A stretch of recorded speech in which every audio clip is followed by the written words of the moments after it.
Правило закалывания жертвенного животного на курбан. Для того, чтобы наш курбан был принят, мы должны уделить внимание таким вещам. В первую очередь, наше животное для курбана должно быть здоровым и невредимым. Не должно иметь никаких внешних изъянов. Все зубы животного должны быть целы. Рога не должны быть сломаны. И уши не должны быть отрезаны.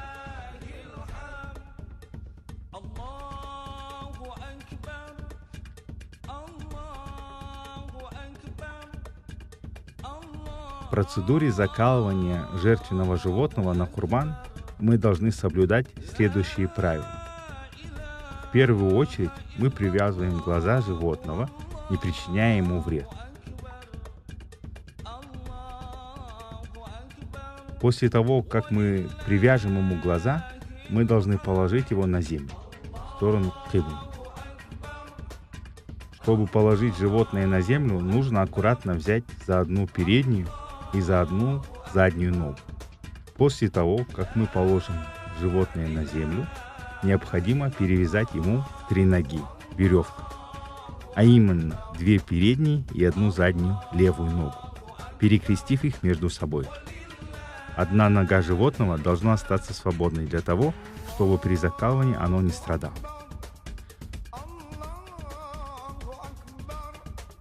После того, как мы приготовили животное для закалывания, мы должны произнести такбир.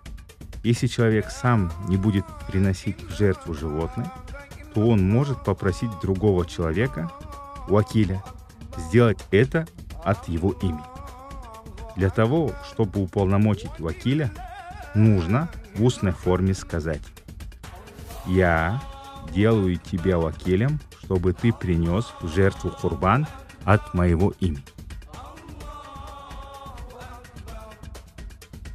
Вакиль должен 3 раза произнести в ответ: «Я принял твою просьбу принести от твоего имени в жертву курбан ради довольства Аллаха». После этого необходимо произнести такбир. Такбир произносится так: Аллаху Акбар, ля иляха илляллаху, Аллаху Акбар, валилляхиль хамд. Вакиль произносит перед прорезанием шеи животного: Бисмиллях, Аллаху Акбар. Приношу в жертву животное от имени хозяина ради довольства Аллаха. Перерезать горло животного ножом нужно там, где заканчивается челюсть. После того, как перережем горло, нужно подождать, пока не вытечет вся кровь животного. После того, как вытечет вся кровь, нужно перерезать горло до шейного позвонка. А когда животное уже перестанет подавать признаки жизни, то нужно перерезать ему между шейными позвонками и отделить голову животного от туловища. После того, как мы отделили голову от тела животного, мы развязываем ему ноги, и так наш процесс закалывания курбана заканчивается.